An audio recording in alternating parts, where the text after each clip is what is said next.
Les amis, bonsoir à tous et quel plaisir de vous retrouver pour ce nouveau débrief du Real Madrid. Victoire 3-2, qualification en demi-finale et ce sera face au Paris Saint-Germain. Quel scénario! Alors oui, la fin a été tendue. 2 buts encaissés, ce carton rouge pour Duchamp qui vient un peu gâcher la fête. C'est vrai, mais moi, ce n'est pas ça que je veux retenir ce soir. Moi, je veux retenir le jeu. Je veux retenir la maîtrise, la fluidité, la domination du Real Madrid pendant quasiment 89 minutes. Parce que oui, Dortmund a fini fort, Dortmund a été dangereux. Mais avant ça, il y avait un Real impressionnant, un Real séduisant, un Real qui a maîtrisé son sujet comme rarement ces derniers mois. Et honnêtement, ce Real-là, il m'a plu. Je sais, vous aussi, vous avez tremblé à la fin. Ce penalty, cette peur d'un scénario à la remontada. Mais non, il faut rester sur ce qu'on a vu de positif. Ce Real Madrid-là a clairement progressé. Et ça, c'est l'œuvre d'un homme, Xavi Alonso. On le disait depuis le début, l'objectif minimum du Real Madrid dans cette Coupe du Monde des clubs, c'était d'atteindre les demi-finales. Et ce soir, c'est chose faite. Mission accomplie pour Xavi Alonso. Il pouvait difficilement espérer un meilleur bilan en aussi peu de temps. Parce que soyons honnêtes, affronter le PSG aujourd'hui, c'est jouer contre ce qui se fait de mieux dans le monde. Si tu perds, tu sors face aux grands favoris. Mais si tu gagnes, alors là, tu peux rêver d'aller au bout. Parce que derrière, en finale, ce sera Chelsea ou Fluminense. Et sans vouloir manquer de respect, on le sait tous, la vraie finale, elle se joue en demi, entre le Real Madrid et le Paris Saint-Germain. Et pour en arriver là, Xavi Alonso a tout simplement transformé cette équipe. En un mois, c'est fou ce qu'il a réussi à faire. Franchement, bravo à lui. Il peut être fier, il peut sourire, il a redonné une âme à cette équipe. Et ce soir encore, on a vu un Real offensif, structuré, solide pendant de longues minutes. Et puis, quelle soirée pour les Garcia. Gonzalo Garcia, une nouvelle masterclass. Ce gamin continue d'écrire sa légende. Mais il n'était pas seul. Fran Garcia a lui aussi marqué. Et ce soir, tout ce qui s'appelait Garcia était béni à Madrid. Il y en a même qui ont osé faire des comparaisons. Gonzalo Garcia avec Raúl, Fran Garcia avec Roberto Carlos. Alors oui, c'est un peu fort, on ne va pas s'enflammer, mais avouez que ça fait sourire. Parce que ce soir, symboliquement, ça ressemblait à ça. Le placement, l'intensité, l'envie. Il y avait du Real de la grande époque dans l'air. Et donc, pour vous résumer le tableau final de cette Coupe du Monde des clubs, on aura Fluminense-Chelsea d'un côté, j'en parlerai sur ma chaîne secondaire Le Vestiaire, et de l'autre côté, le choc planétaire que tout le monde attendait, Paris Saint-Germain-Real Madrid. Et ce sera aussi le match de Mbappé. Mbappé contre son ancien club. Mbappé, qui ce soir encore, a débuté sur le banc. Un choix fort de Xavi Alonso, qui lui a préféré Vinicius et Gonzalo Garcia. Et oui les amis, Mbappé a marqué. Un but somptueux, une reprise de volée pleine de sang-froid sur un nouveau centre parfait signé Arda Güler. Encore lui, toujours lui, absolument étincelant ce soir. Franchement, j'ai hâte. J'ai tellement hâte de cette demi-finale face au PSG. Parce que ça ne sera pas simple, évidemment, mais ce qu'on a vu ce soir me donne une vraie dose d'espoir. Ce Real Madrid peut les embêter. Vraiment. Alors oui, il y a le coup dur. Évidemment, le rouge de Digne derrière, c'est un énorme coup dur pour Xavi Alonso. Mais sur un match, tout est possible. On ne sera pas favori, c'est certain, mais on n'a rien à perdre. Et vous le savez aussi bien que moi, la vraie finale de cette Coupe du Monde des clubs, c'est Real Madrid-PSG. C'est maintenant. C'est là qu'il faut tout donner. Et puis il y a ce contexte si particulier. Mbappé qui affronte son ancien club alors qu'il est encore en procès avec lui. L'histoire est folle. On aura tout le temps d'en parler toute cette semaine. D'ailleurs, petit rappel, demain je serai en live en début d'après-midi pour répondre à toutes vos questions. Comme d'habitude, vous me les poserez sur Instagram en story. Je vous pose ça juste après ce débrief. La dernière fois, on était là à 13h, demain ce sera peut-être un peu plus tard. J'ai un petit brunch avant, mais comptez sur moi pour être là autour de 14h pour un vrai débrief à froid. Un héros ce soir, il a un nom, Gonzalo Garcia. Oui, il avait mal commencé son match. Il rate une grosse occasion en début de partie, mal jugé la trajectoire, un petit manque de timing. Mais ensuite, il revient. Il revient avec cette merveille de but, encore une fois sur un caviar d'Arda Güler. Une reprise de volée pleine de pureté. Le geste est parfait. Et Gonzalo Garcia continue de briller dans ce mondial des clubs. C'est même un record. premier joueur du Real Madrid à inscrire 4 buts dans ses compétitions depuis Cristiano Ronaldo en 2016. Alors oui, CR7 avait fait ça en 2 matchs, Gonzalo a eu un peu plus de temps, mais ça reste exceptionnel. Et surtout, il est co-meilleur buteur du tournoi, et tous les autres sont éliminés. Donc s'il marque contre Paris, il peut terminer meilleur buteur et révélation de la compétition. Rien que ça. Mais au-delà des stats, ce qui me frappe chez lui, c'est ce sens du placement, cette faculté à disparaître dans les défenses, puis à surgir. Ce soir encore, il a donné cette impression de flotter dans la surface, d'être seul au monde au moment de frapper. C'est ça sa force, le flair, le timing, l'instinct. Un vrai renard. Et c'est très, très prometteur pour l'avenir. Et puis on ne peut pas parler de Garcia sans évoquer Fran Garcia. Lui aussi a marqué, lui aussi a brillé. Et encore une fois, c'est Trent Alexander-Arnold qui lui dépose le ballon sur un plateau. Un but qui fait plaisir et qui symbolise la patte Xavi Alonso. Vous vous souvenez de son Bayern avec Grimaldo et Frimpong? Eh bien là, ce soir, c'était Trent pour Fran, version madridista.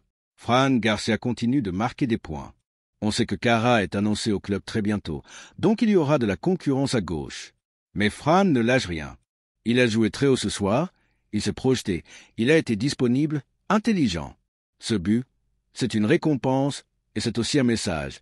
Je suis là, je ne compte pas laisser ma place si facilement. Le petit bémol? Malheureusement, c'est Vinicius. Ce soir, il avait une vraie carte à jouer, surtout avec Mbappé remplaçant.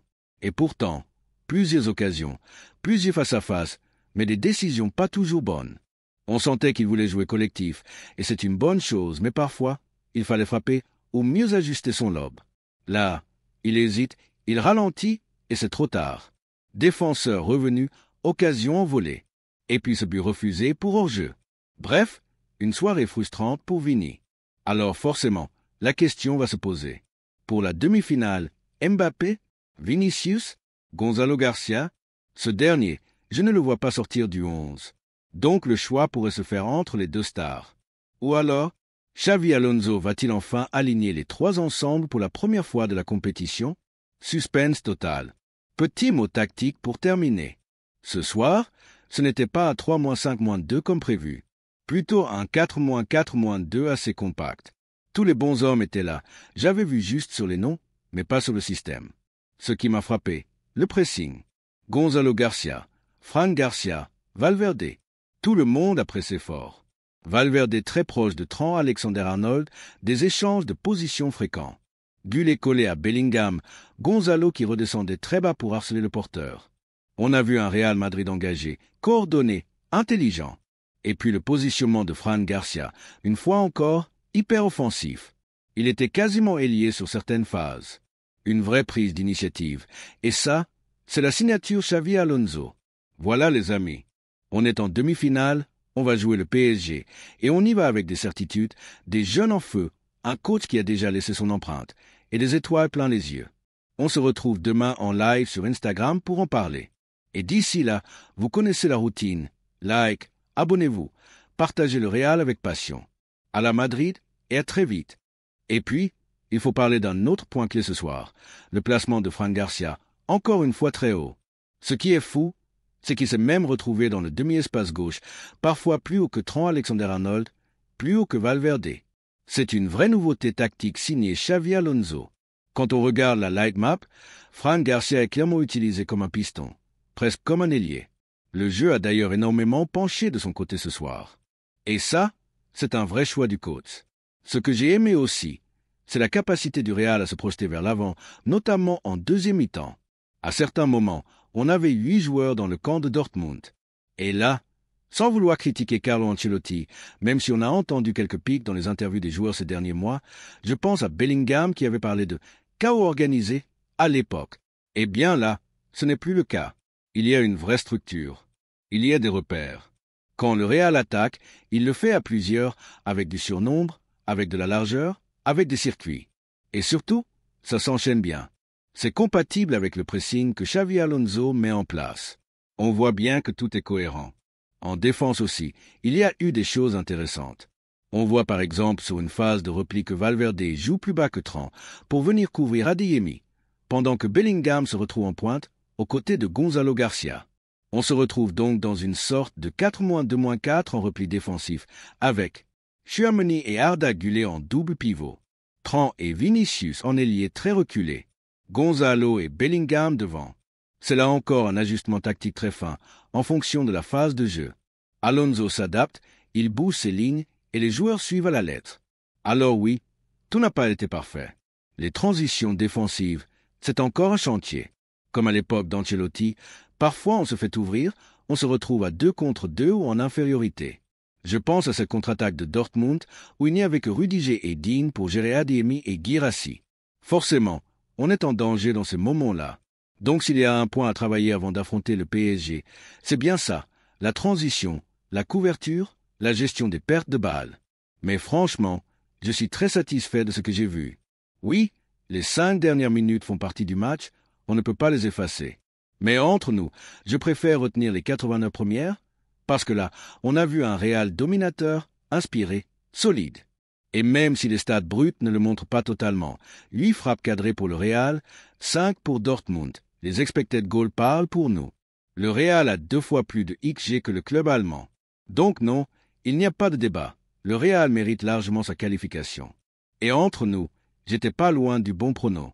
J'avais annoncé 2-0, j'étais à 2 doigts de me la raconter comme l'oracle officiel.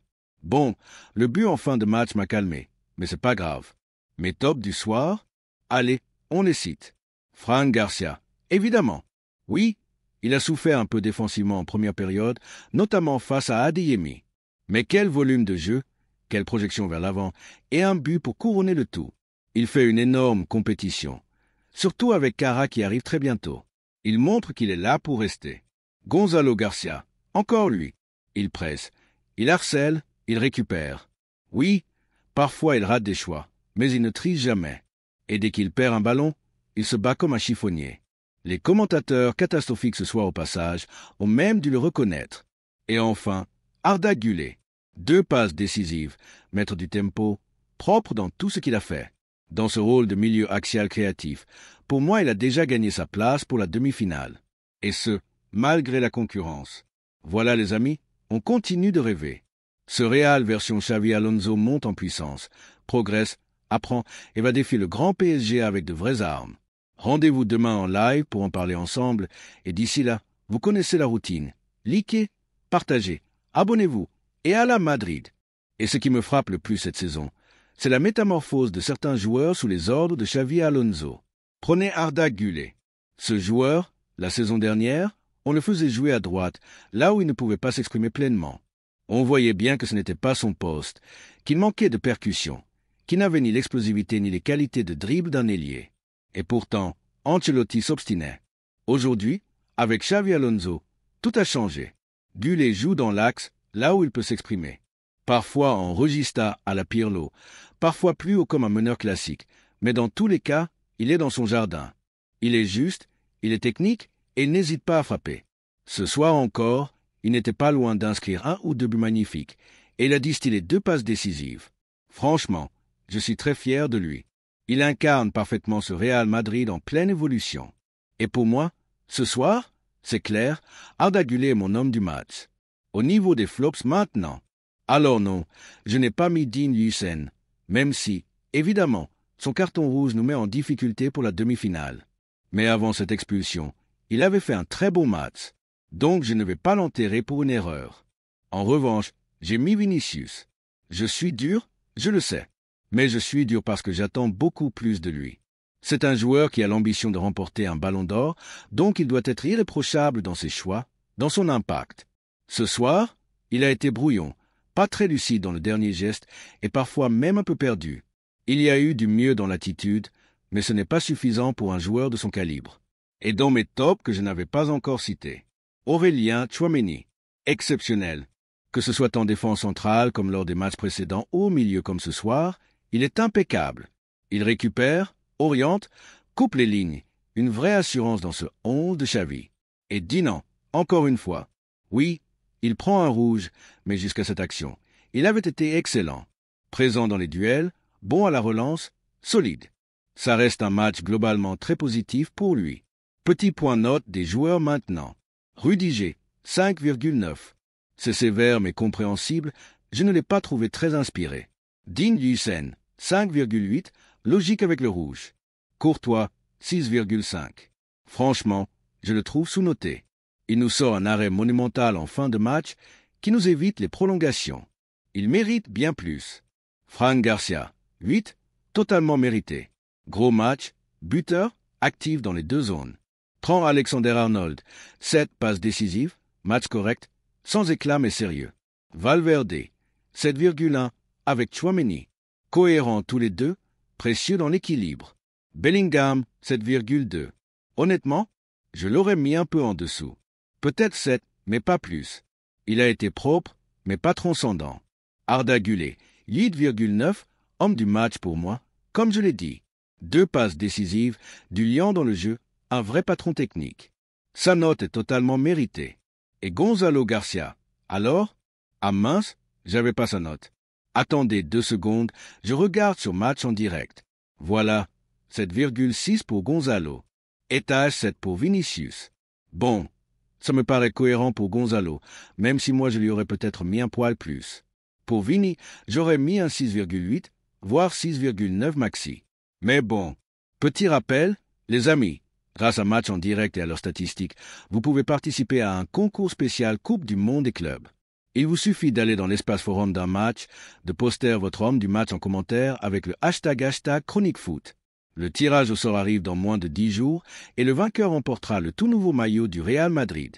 Donc n'hésitez pas, c'est simple, c'est gratuit et vous soutenez la chaîne. Voilà les amis pour ce débrief très complet. Dites-moi en commentaire vos tops et vos flops à vous. Qu'avez-vous pensé de ce match? Est-ce que pour vous, la compétition est déjà réussie pour le Real Madrid? Et surtout, êtes-vous prêt pour cette demi-finale de feu contre le PSG? On en reparle dès demain en live, comme d'habitude, entre 13h et 14h, selon l'heure à laquelle je rentre de mon brunch. Posez-moi vos questions en story Insta juste après cette vidéo. Merci pour votre fidélité. Prenez soin de vous. Et comme toujours, à la Madrid et ciao les amis.